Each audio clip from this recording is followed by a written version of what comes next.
എല്ലാവർക്കും നമ്മുടെ പുതിയൊരു വീഡിയോയിലേക്ക് സ്വാഗതം. അപ്പം ഞാൻ ഇന്ന് വന്നിരിക്കുന്നത് ഞാനൊരു പുതിയൊരു ഡിഫൻഡർ മേടിച്ചു. ഇത് TRX4 പ്ലാറ്റ്ഫോമിൽ വരുന്ന ട്രെക്സാസിൻ്റെ ഡിഫൻഡറാണ്. സോ അപ്പം നിങ്ങൾ ചോദിക്കും ഇതാണോ ഡിഫൻഡർ എന്ന്.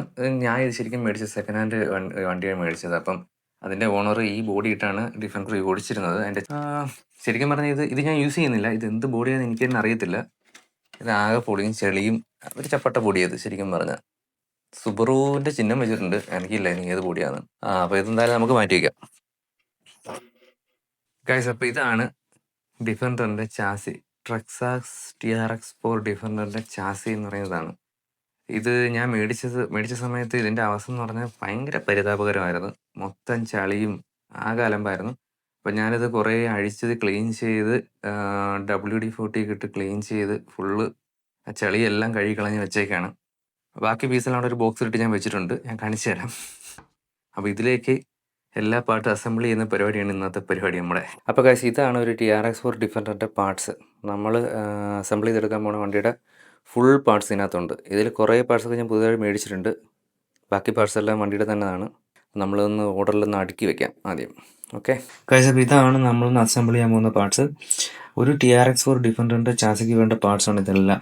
സോ ഞാനിതിൽ ആകെ ചെയ്തേക്കുന്ന വർക്ക് എന്ന് പറഞ്ഞാൽ ഞാൻ TRX4ൻ്റെ ഒരു ഒറിജിനൽ ബിയറിംഗ് കിറ്റ് മേടിച്ചിട്ടുണ്ടായിരുന്നു. ആ ബിയറിംഗ് കിറ്റ് മേടിച്ച് 2 ആക്സിലും ഇയർ ബോക്സും ഫുൾ കംപ്ലീറ്റ് ആയിട്ട് എല്ലാ ബിയറിങ്ങും ചേഞ്ച് ചെയ്തു. അത് ഞാൻ യൂട്യൂബ് ചാനൽ തുടങ്ങുന്നതിന് മുന്നേ ചേഞ്ച് ചെയ്തതായതുകൊണ്ട് ഞാൻ അതിൻ്റെ വീഡിയോ ഒന്നും എടുത്ത് വെച്ചിട്ടില്ലായിരുന്നു. അപ്പോൾ അതാണ് നമുക്ക് ആകെ മിസ്സായി പോയ പാർട്സ് എന്ന് പറഞ്ഞാൽ. ബാക്കിയെല്ലാം ഇനി നമ്മൾ പുതുതായിട്ട് അസംബിൾ ചെയ്യാൻ പോകുന്നേ ഉള്ളൂ. അപ്പോൾ ഗൈസ്, ആദ്യമായിട്ട് സെറ്റ് ചെയ്യാൻ പോകുന്നത് ഇതാണ് ഇതിൻ്റെ സ്ലിപ്പർ ക്ലച്ച്. അതായത് ഗിയർ ബോക്സിൽ വരുന്നൊരു സംഭവമാണ്. ഇത് ഗിയർ ബോക്സിൽ ഇങ്ങനെ ഒരു സ്പർ ഗിയർ ഉണ്ടാവും. പിന്നെ അത് മോട്ടറിൽ വരുന്ന ഈ പിനിയൻ ഗിയർ, ഈ മോട്ടറിൽ വരുന്ന പിനിയൻ ഗിയറുമായിട്ട് ഇങ്ങനെ മോട്ടർ കറങ്ങുമ്പോൾ അങ്ങനെയാണ് ഗിയർ ബോക്സ് വർക്ക് ആവുന്നത്. അപ്പോൾ ഈ സ്ലിപ്പർ ക്ലച്ച് എന്താണെന്ന് വെച്ചാൽ ഇത് നമ്മൾ മാക്സിമം ടൈറ്റായിട്ട് പിടിച്ചിരിക്കാൻ ഹെൽപ്പ് ചെയ്യുന്ന സംഭവമാണ് സ്ലിപ്പർ ക്ലച്ച്. അപ്പോൾ നമുക്ക് ഇതിനോട് ഒരു മാനുവൽ കിട്ടിയിട്ടുണ്ട്. ഈ മാനുവൽ നോക്കി അതുപോലെ സെറ്റ് ചെയ്യാനാണ് ഞാൻ ഉദ്ദേശിക്കുന്നത്. അല്ലെങ്കിൽ നമ്മളത് വീഡിയോയിൽ കാണിക്കാൻ ഒരുപാട് ടൈം എടുക്കും. അപ്പോൾ ഞാൻ അത് ജസ്റ്റ് സെറ്റ് ചെയ്യാം. നമ്മൾ സ്ലിപ്പർ ക്ലച്ച് സെറ്റ് ചെയ്തിട്ടുണ്ട്. അപ്പോൾ ഗിയർ ബോക്സിൻ്റെ കംപ്ലീറ്റ് അസംബ്ലി കഴിയും. നെക്സ്റ്റ് നമ്മൾ സെറ്റ് ചെയ്യാൻ പോകുന്നത് ഈ മിനി സെർവോസാണ്. 2 ഡിഫറൻഷ്യൽ ലോക്ക് ഫ്രണ്ട് ബാക്കിന് പോകും, ഒരെണ്ണം ഗിയർ, അങ്ങനെ മൊത്തം 3 മിനി സെർവോസാണ് നമുക്ക് വേണ്ടത്. കാഴ്ച അപ്പോൾ നമുക്ക് ചെറുതായിട്ടൊരു പണി കിട്ടിയേക്കാണ്. അതായത് എൻ്റെ ഉള്ള ഒരു സ്പെക്ട്രത്തിൻ്റെ മിനി സെർവോയിൽ ഞാൻ മേടിച്ചേക്കുന്ന മൗണ്ട് മാച്ച് ആവത്തില്ല. അതായത് ആ മൗണ്ട് ഇത്തിരി വലുതാണ്. അപ്പോൾ നമുക്ക് സ്പെക്ട്രം യൂസ് ചെയ്യാൻ പറ്റില്ല. നമുക്ക് വണ്ടിയുടെ കൂടെ തന്നെ കിട്ടിയ ഒരു സെർവോയാണ് അപ്പോൾ ഞാൻ എടുത്തേക്കുന്നത്. വേറെ ഓപ്ഷനില്ല ഗൈസ്. അപ്പോൾ 3 സെർവോയുടെ മൗണ്ട് നമ്മൾ സെറ്റ് ചെയ്തിട്ടുണ്ട്. അപ്പോൾ ഇതൊരു സൈഡിലേക്ക് മാറ്റി വെച്ച് നമുക്ക് ആക്സിലിൻ്റെ ബാക്കിയുള്ള പണി കംപ്ലീറ്റ് ചെയ്യാം. ഫ്രണ്ട് ആക്സിൽ കുറച്ച് കോംപ്ലിക്കേറ്റഡ് ആണ്. ഇത്രയും ലിങ്ക്സ് ഉണ്ട് ഫ്രണ്ട് ആക്സിൽ അറ്റാച്ച് ചെയ്യാനായിട്ട്. ഫൈനലി അത് ഞാൻ സോർട്ട് ചെയ്തു. ഈ നീളമുള്ള ലിങ്കില്ലേ, ഇത് വന്നിട്ട് ഈ 2 സ്റ്റിയറിംഗ് നെക്കുകളെയും കൂടെ കണക്ട് ചെയ്തിട്ട് ഇവിടെ ഇങ്ങനെ വരുന്ന ലിങ്കാണ്.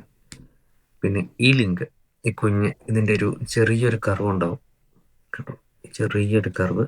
അതുപോലെ 2 സൈഡിലും ചെറിയൊരു കർവ് ഉണ്ടാവും. അത് വന്നിട്ട് ഇതും ഇങ്ങനെ കണക്ട് ചെയ്തിട്ട് നമ്മുടെ സ്റ്റിയറിംഗ് സെർവുമായിട്ട് കണക്ട് ചെയ്യുന്ന ലിങ്കാണ് ഇത് വരുന്നത്. അതായത് ഒരു സ്റ്റിയറിംഗ് നെക്കളും സ്റ്റിയറിംഗ് നെർവുമായിട്ട് കണക്ട് ചെയ്യുന്നത്. അപ്പോൾ നമുക്ക് സ്റ്റിയറിംഗ് സെർവ് തിരിക്കുന്നതനുസരിച്ച് അങ്ങനെയാണ് സ്റ്റിയറിംഗ് മെക്കാനിസം നടക്കുന്നത്.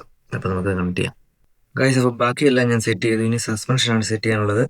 സസ്പെൻഷൻ സെറ്റ് ചെയ്യാനായിട്ട് ഈ ലിങ്കില്ലേ, ഈ ലിങ്ക് ഇതിൽ ആ കറക്റ്റ് ഗ്യാപ്പിൽ ഇൻസേർട്ട് ചെയ്തിട്ട് സ്ക്രൂ ചെയ്ത് കൊടുക്കുക. സെയിം അതുപോലെ തന്നെ ഓപ്പോസിറ്റ് സൈഡിലും ചെയ്താൽ മതി. പിന്നെ ഇതിൻ്റെ മാനുവൽ നോക്കിയാണ് ഇതെല്ലാം ചെയ്യുന്നത് കേട്ടോ. എൻ്റെ മറ്റേ കാറിൻ്റെയൊക്കെ ഗിയർ ബോക്സും കാര്യങ്ങളൊക്കെ അഴിച്ച് ഗ്രീസും കാര്യങ്ങളും ചെയ്യുന്നതല്ലാണ്ട് എനിക്ക് ഇതിൻ്റെ മെക്കാനിക്കൽ സൈഡ് വലിയ പ്രോയൊന്നുമല്ല. ഞാനിങ്ങനെ ഓരോന്നും പുതിയതായിട്ട് കണ്ട് പഠിച്ച് ചെയ്യുന്നതേ ഉള്ളൂ. ഇതൊക്കെ അറിഞ്ഞിരിക്കുന്നത് നല്ലത്. ഇപ്പം നിങ്ങൾക്ക് RC കാർ ഉണ്ടെങ്കിൽ അതിൻ്റെ എന്തെങ്കിലും പാർട്സ് ചേഞ്ച് ചെയ്യാനോ കാര്യങ്ങളൊക്കെ ആയിട്ട് നിങ്ങൾക്ക് അതിന് പുറത്ത് കൊടുക്കേണ്ട ആവശ്യമില്ല. നിങ്ങൾക്ക് തന്നെ സ്വന്തമായിട്ട് ചെയ്യുന്ന കാര്യങ്ങൾ എല്ലാം നമ്മുടെ യൂട്യൂബിലും ഇൻ്റർനെറ്റിലൊക്കെ അവൈലബിൾ ആണ്. അത് നോക്കി നമുക്ക് തന്നെ ചെയ്യാവുന്ന കാര്യങ്ങളേ ഉള്ളൂ. ശരിക്കും പറഞ്ഞാൽ RC കാറിനെ സംബന്ധിച്ച് നോക്കുവാണെങ്കിൽ എല്ലാം കഴിഞ്ഞു. ഇനി ഒരു ലിങ്ക് വരുന്നുണ്ട്. ഈ ലിങ്ക് എന്തിനാന്ന് വെച്ച് കഴിഞ്ഞാൽ ഇവിടെ ഒരു സ്ക്രൂ ഇല്ലേ, ആ ഒരു സ്ക്രൂ വെച്ചിട്ട് ബോഡി ചാസിയായിട്ട് കണക്ട് ചെയ്യുന്ന ഒരു ഇതാണ്. അപ്പോൾ ഗൈസ്, നമ്മൾ 2 ആക്സിലും സെറ്റ് ചെയ്ത് വെച്ചേക്കാണ്. ഇനി നമ്മുടെ ഇലക്ട്രോണിക് സൈഡും കൂടെ സെറ്റ് ആയതിനു ശേഷം നമുക്ക് ആക്സിൽ ചാസിലോട്ട് പിടിപ്പിച്ച് കൊടുക്കുന്നതായിരിക്കും കുറച്ചുകൂടി നല്ലതെന്ന് എനിക്ക് തോന്നുന്നു. പിന്നെ ഡ്രൈവ് ഷാഫ്റ്റ് സെറ്റ് ചെയ്യാനുണ്ട്. പക്ഷെ ഡ്രൈവ് ഷാഫ്റ്റ് ഞാൻ ഒരു ഇൻജോറ എന്ന് പറഞ്ഞ ബ്രാൻഡിന്റെ ഡ്രൈ ഷാറ്റ് സെപ്പറേറ്റ് മേടിച്ചിരിക്കുകയാണ്. പക്ഷെ ഇത് കുറച്ച് ഓയിൽ അവരിത് തുരുമ്പെടുക്കാതിരിക്കാൻ ഓയിൽ ഇട്ട് വിട്ടതാണോ എന്താണെന്നറിയില്ല. ചെറിയൊരു ഓയിൽ പോലെ കാണുന്നുണ്ട് അകത്ത്. അതുകൊണ്ട് ഞാൻ ഇപ്പോൾ ഇത് കണക്ട് ചെയ്ത് നമ്മൾ ടേബിളിൽ വെച്ച് കഴിഞ്ഞാൽ ടേബിൾ നാശമാകാൻ സാധ്യതയുണ്ട്. അതുകൊണ്ട് ഇത് നമുക്ക് ലാസ്റ്റ് സെറ്റ് ചെയ്യാം.